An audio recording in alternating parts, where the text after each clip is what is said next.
This week on the Computer Chronicles, how to solve your storage problems. We'll show you how to compress files so they take up less space. We'll show you how to store your files in cyberspace rather than on your hard drive.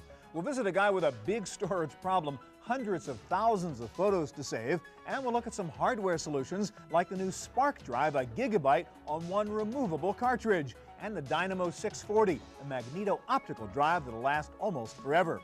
Plus the latest storage solution from iOmega, the Click Drive. And my pick of the week, throw away that mouse, I'll show you the new LCD pen tablet. It's all coming up next on the Computer Chronicles. Computer Chronicles is made possible in part by SoftSource Incorporated, publishers of Pro One software, educational software for young adults. And by Z Auction, the live online shopping experience. Additional funding from PC Connection and Mac Connection, the catalog and online superstore with PC and Mac products, toll-free technical support, and overnight delivery. And by Windows Magazine, delivering desktop, enterprise, and internet computing news, reviews, features, and how-tos for a Windows world. Because the world runs on Windows.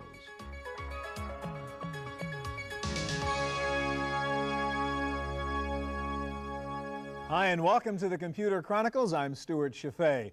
Well, with routine applications asking for 40 or 50 or more megabytes of your hard drive these days, it's no wonder that one of the biggest headaches for PC users is hard drive space. Where do you put all this stuff? It doesn't matter how big your hard drive is, you will very quickly run out of space.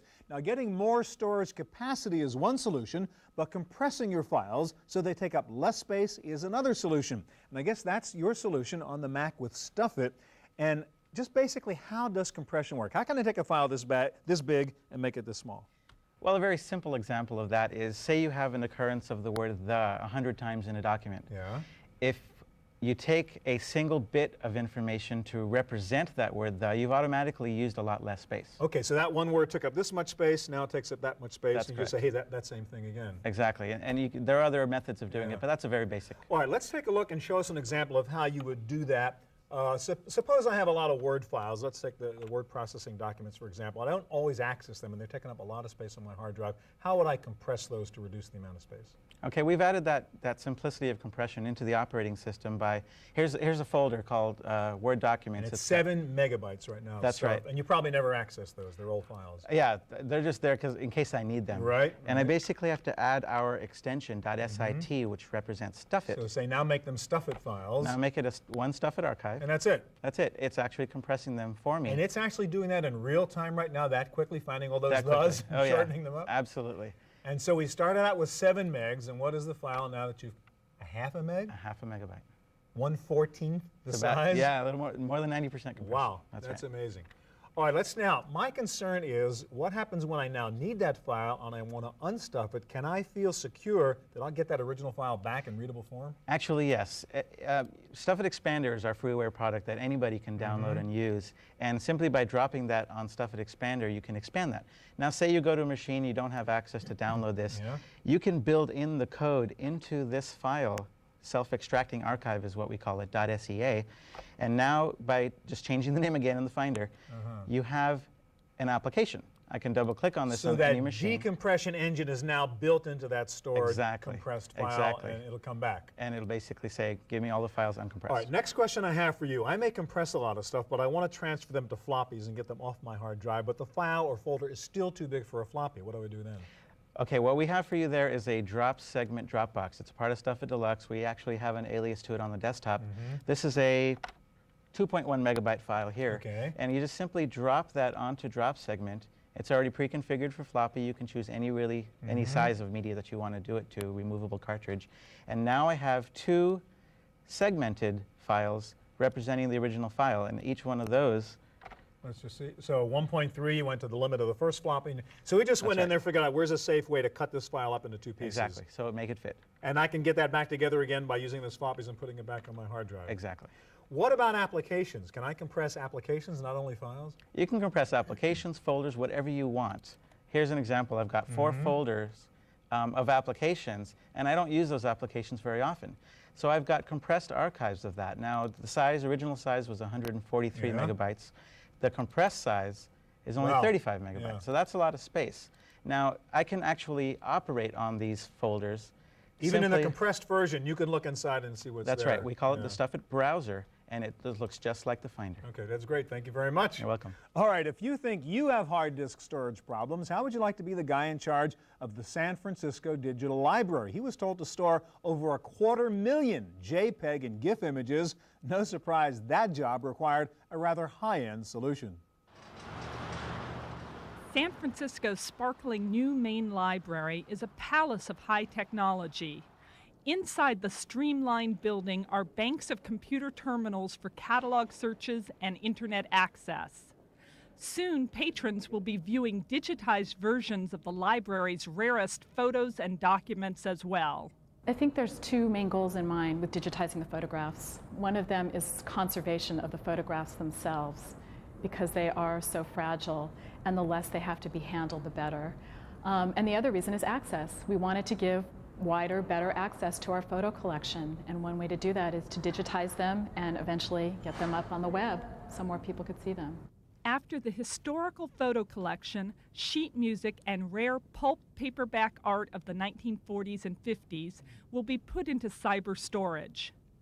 Moving just some of the library's 350,000 photos on disk will eliminate much of the searching and handling of thousands of file folders. But digitizing ancient artifacts creates some new problems as well. One example is glass plate negatives, and here's one. And they're fairly fragile, and it's difficult to let people use these. It's hard to see the image. And one thing we've discovered with digitizing is that we can scan this image in, and then using another program we can reverse it, and we have a positive available for the researcher. The library chose a software program called Future Arts to catalog, store, and compress their images. Patrons retrieve compressed files stored on disk, but backup copies are stored on magnetic tape. In this case, we have a higher resolution image that we can use as an archival purpose, and also as a backup. If anything were to go wrong with the compressed image, we could go back to the tape and then reload the original image. Project managers have begun to put some of the photo collection on the internet as well. But whatever the content or form, library archivists are eager to maintain the appearance and availability of original documents. The database will give wider access to people, a lot of them who aren't here, who can't physically be here, so it'll just be a research tool. But yes, we're not going to replace the originals by the digitized image by any means. It's not like some forms or records that government agencies want to replace one with the other. We will always keep and cherish the original photographs. For the Computer Chronicles, I'm Sarah O'Brien.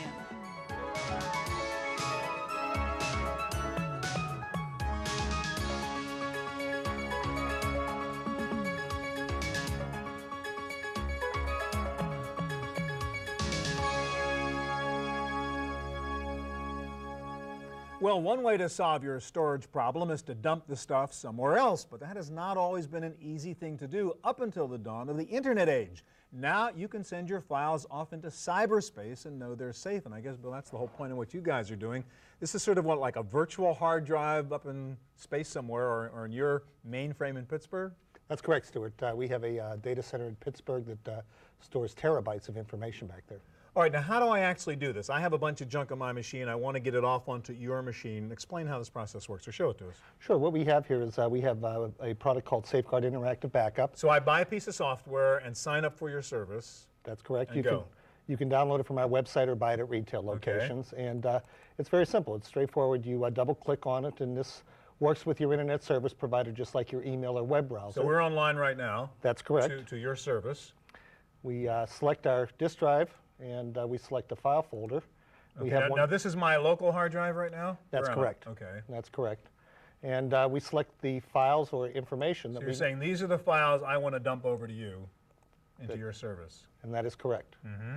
And then we just say start the backup. And what we're doing here now is connecting into Safeguard's facility in Pittsburgh, Pennsylvania. Mm-hmm. And we're making sure that it's a secure, private, and confidential connection back there, fully encrypted. And you'll see the information move out here shortly. So I'm literally right now uploading my files to your machine back there in Pittsburgh now, and I have a encrypted, secure, compressed version of it on your machine. That's correct. You have a fully private storage area that belongs to you alone there. Now, is there any limit to how much storage I can use? Well, I think we think is the good news. You can store as much information as you like, and for a 1 month or a 1 year subscription. Now, how safe is this stuff? I mean, are you backing up your own stuff? Can I dump it off my local drive and feel safe that I can get it back? We make 2 copies of everything. So when the information arrives at our facility, it's actually stored twice.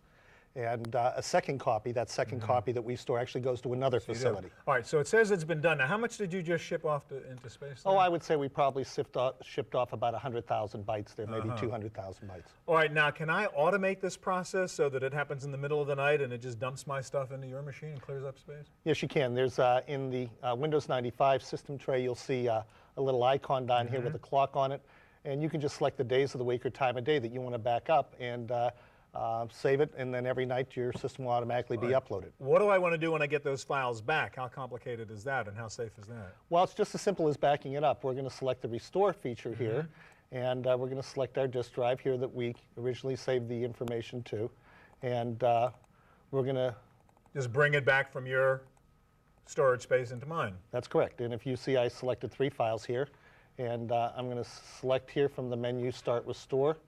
And we can restore them to their original location on our hard drive, or we can restore them to an alternate location, and away the information goes. Could I do this with applications also, dump some of my apps that I don't use all the time and just call them back from you when I need them? Absolutely. In fact, one of the nice things about this product, Stuart, is that the compression technology, even though we have thousands of Windows 95 users, we actually only keep 1 copy of that application back at Safeguard. And we know that it's an exact identical copy to the one that you have. All right, now what does it cost me to do all this? It costs $99 a year. For $99 for all the storage I want for a year? That's correct. It's cheaper than buying a drive. That's, I think, the idea. I like it. Thank you very much. Sure. All right, well, the usual solution to finding more storage space for your computer is to buy an extra drive, not necessarily another hard drive, maybe one of those high-capacity removable drives like the zip drive from iOmega, or the newest solution we're going to show you, which is the Spark drive from SideQuest. Gary, let's explain that difference. Most people, the zip thing has sort of become a standard for a lot of people. How is a Spark drive different from a zip drive? Well, the zip drive is like a big floppy drive, whereas the Spark drive takes all the technology that's found in your hard drive and makes it removable. So it's like a hard disk drive with performance and speed and all the things you get with a hard drive. So you're saying I could really run high-demand applications right off my Spark drive, which I couldn't do off a zip drive. Absolutely. All right, now you have 2 versions. This is a parallel port version, which I would have?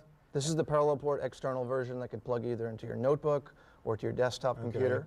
And then also you've got an internal version there? Yes, this is an internal IDE version that plugs into the same port that your internal hard drive plugs into. Okay, and how much storage can I get on one of your cartridges? Each cartridge holds 1 gigabyte of storage. Gig? Yes. So this little thing is basically a 1 gig hard drive, only I can pull the gig out and carry it with me. It's basically as big a hard drive as you want it to be, 1 gig at a time. Keep on putting more cards. Yes. All right, show us what the performance is, because it seems to me that's the key.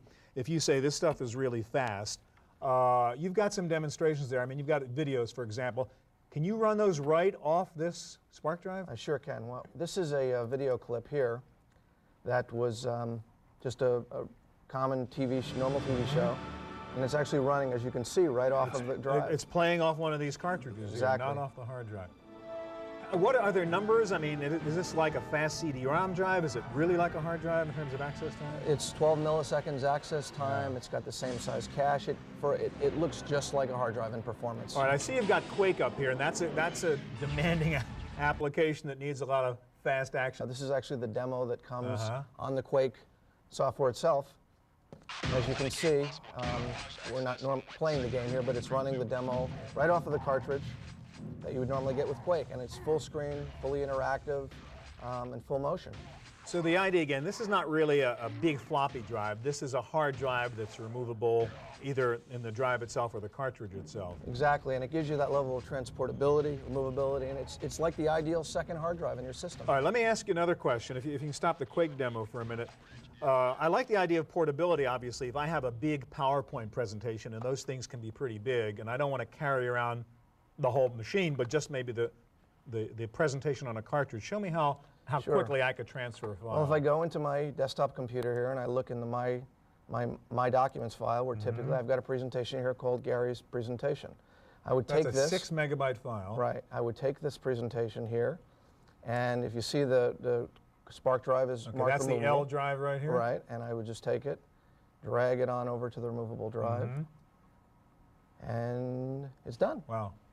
That's pretty cool. Now, what does it cost me to do all this? The Spark drive is $199 for both the internal or the external version, and the cartridges are 3 cartridges for $99 or a single for $39. That's pretty cool. The Spark drive. Thank you very much. Thank you. All right, well, what about lasers and optical storage devices? If you have big-time storage needs, lots of graphics and multimedia files, you might want to look at a magneto optical drive like the Dynamo 640. We found one in use at a graphics shop in San Rafael, California. At California Graphics near San Francisco, jobs that were once sent to printing plants can be done in-house. Large layouts including graphics, text, and color photos are saved on removable disks that look much like floppies with some important differences. This is a magneto optical disk and drive called the Dynamo from Fujitsu. The disk contains a magnetic layer that is erased and rewritten by the heat from a laser. The laser actually heats the magnetic material. It's a trillium alloy in the media itself up to a Curie point. That point's temperature is about 500 degrees Fahrenheit. At that point, the magnetic material can be manipulated. The magnetic field will retain the polarity depending upon whether it's positive or negative. The 650 megabyte disks may not be as fast or as dense as traditional hard drives, but they do have distinct benefits. We have to support basically what the customers tell us to support. But what we've done for our own use is choose to store on an optical drive. The Dynamo optical is what we choose for that. We use the Dynamo for archiving all our jobs. It's much more reliable than a Zip or a Jazz or the old SciQuest drives. We need to be able to read a file that we did 5 years, 10 years back.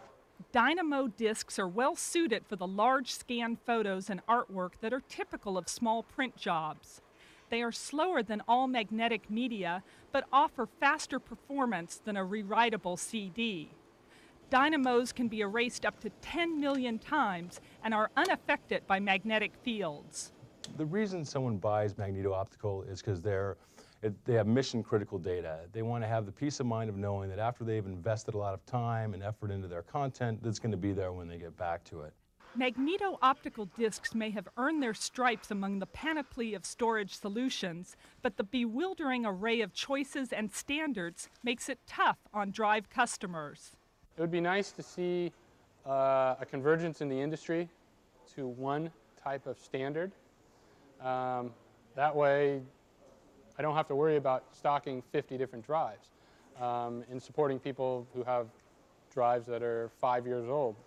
It would be nice to see that. For the Computer Chronicles, I'm Sarah O'Brien.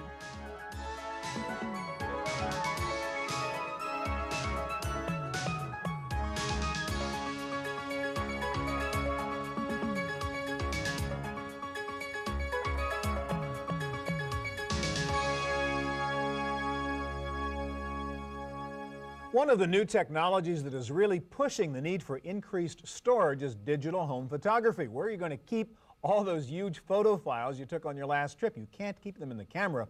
Well, iOmega has come up with a solution, a new storage drive called the Click. And Mike, this is the Click, and this is a weird-looking thing. What is this? Well, actually, this is a new ultra-portable removable storage solution from iOmega, and it's designed to work with ultra-portable applications like digital cameras, handheld computers, so HPC devices like Windows CE and PDAs and Palm Tops, as well as sub-notebooks and laptop computers. So this is a battery-operated Palm Top kind of zip drive in a way, right? Sure. It would be like having a miniaturized zip for all of your portable digital products. All right, now what's the media look like for this thing? Well, this is actually what the Click media looks like here. This is 40 megabytes of storage on a very small, very thin stainless steel disk. And this is, you know, again, designed to go wherever your portable products go. Put it in your pocket, put it in your purse. So I carry a bunch put it of in your those case. things around in my pocket. And how much do the cartridges cost? This is $10 for 40 megabytes of storage. So for a digital camera, this would be like having a whole bunch of them in your pocket, like $50. It's a digital roll of film. All right, now how do, okay, I'm in the field, I take a picture, I put it in here. Now how do I now get this into my computer when I get home? Well, there's several ways, but we'll be shipping the product with a desktop dock solution. And the desktop dock solution, since this is a battery-powered device, will actually charge the batteries as well as provide either a SCSI or a parallel connection back to the desktop. All right, let's try to show a real application. We've got a digital camera here, so how would I actually use this now? Well, I think one of the interesting things that's happening with digital cameras is they're going to higher resolution. Right. So megabyte-sized Big files are not uncommon. So what you'd want to do is snap a picture. Okay. And if you run out of storage in the field, you typically have to get back to your laptop to download. Well, with the click drive, what you'll be able to do is eject your storage. So that's the camera storage. Now I can then copy that into my click drive. Is that the idea? That's right. You'll be able to basically connect these two together. Right. And then you'll be able to execute a copy, erase the contents of the flash memory, put it right back in your camera, and start shooting again. Now, we should explain, this is a pre-production model, so you can't really do it right now. That's right. Now, suppose we had done this. I've transferred it from this little thing to that little thing. Now what do? I take that little click disk and take it out and put it into my computer? Exactly right. So essentially when you're in the field, you're untethered from your desktop. When you get back to the desktop... All right, so I could just open this thing up over here and pop it? Exactly. Okay, and there's the little thing with all my pictures on it now. That's right. Take that over here and just now transfer it to my desktop. Exactly. All right, now show us, you've already done that before, so we could move along quickly, and show us the photo that you had just taken. Well, as you know, I took a photograph with this Kodak DC-210, Yeah. and I've simply taken the disc from my click drive, put it into the one on And the I dock. could be carrying it around with this kind of thing. That's right. Or lots of these things. Now, how about video? Can I use this for video files also? Absolutely. One of the applications would be for an MPEG motion video camera, and you'd be able to store 4 to 6 minutes of MPEG video. Can you show us a video clip running off one of these things? Absolutely. There's an MPEG file. More fan mail for you. Let's see, we have email and voicemail here. Wow, that is really cool. Yeah, the frame rate is quite high, as you can see. This is about a megabyte per second file transfer. All right, finally, you've got a little sort of PC cart. Well, maybe we can stop the video. Let's stop. Well, now, what's the deal here? Is this a new way you're going to use this? Well, I think the real advantage of this product is when it's designed into digital cameras and handheld computers. So this is a very portable internal version of the drive, about Type 2 PC So that can be card sitting in a form Windows factor. CE palm top. Absolutely. And I've got my little baby hard drive with me. Exactly. Very cool. Thank you very much. You bet. Thank you. All right, that's our look at storage solutions. Next up, another special preview of Windows 98, and I'll be back in just a moment with my pick of the week. One of the great things about Windows 95 are shortcuts, which are links to programs and files on your desktop. You can do a similar thing in Windows 98 within the browser. Let me show you how it works. I'll launch the Windows 98 browser, maximize it. Now remember, this is a fake URL. This is not a live URL, but all of these tips work with a real URL. I'll go to another page, and I'm going to make this my home page by dragging and dropping this to the home button. When I let go, I get a dialog box. I'll say yes. And from now on, when I launch my browser, this is the page that will come up. Now I can drag and drop to the Favorites button as well. Clicking on Favorites, I get all my favorites here, including the shortcut that I just dragged and dropped. Now this can be moved within the Favorites menu by just dragging and dropping. Now I'm going to show you how to create a shortcut. It's the easiest thing in the world. Simply drag and drop the URL to the desktop and let go. I can throw away this URL if it's local by dropping it on the recycle bin, or I can put it on my Start menu by dropping it on the Start button. And here it is. Those are just some of the things you can do with the Windows 98 browser. You can also do these with the Internet Explorer 4.0 browser, which is free from the Microsoft site. Back to you, Stuart. Now for my pick of the week. A few weeks ago, I showed you a cool little drawing pad from Wacom that lets you do high-quality pen input with your computer. Well, now the same folks at Wacom have come out with an incredibly innovative way to interact with your computer, a combination LCD screen and pen pad. One of my passions in computing is to find a better way to interface with the PC. The keyboard is an artifact from the typewriter days, the mouse, the trackball, that can't be the ultimate solution, but this new idea from Wacom may be. It's called the PL300 LCD tablet, and watch what I can do. Here is my computer. No CRT, no keyboard, nothing, just the screen and my pen. Obviously, in creative applications like a paint program, this is a very natural way to work, but even in a word processor, it's a very easy way to navigate around a document, do some editing of text, and so on. If you're browsing the web, this is a terrific way to move around. Usually when you're on the web, you're not very keyboard dependent. You're just clicking onto different things, and it's a very natural way to do it. And of course, this is a great way to play solitaire. Well, after you've done this for a while, you'll find it extremely awkward and inefficient to go back to the keyboard and the mouse and the monitor.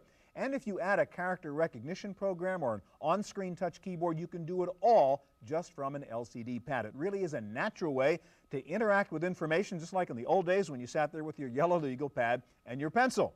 This is not an inexpensive solution, and it is probably the first generation of future solutions like this, but it is a lot of fun and in some cases a very efficient way to use a personal computer. It's the PL300 LCD tablet from Wacom. That's it for this edition of the Chronicles. We'll be back here again next week with more of the latest in hardware, software, and the internet. If you'd like any more information about anything you saw today, please check out our website at cmptv.com.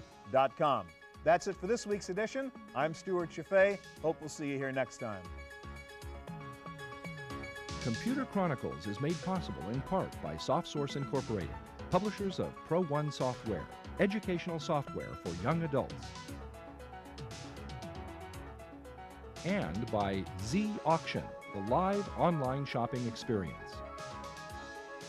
Additional funding from PC Connection and Mac Connection, the catalog and online superstore with PC and Mac products, toll-free technical support, and overnight delivery. And by Windows Magazine, delivering desktop, enterprise, and internet computing news, reviews, features, and how-tos for a Windows world. Because the world runs on Windows. To purchase a videotape copy of today's program, call toll-free 1-888-310-7850. Please specify the show number and the topic.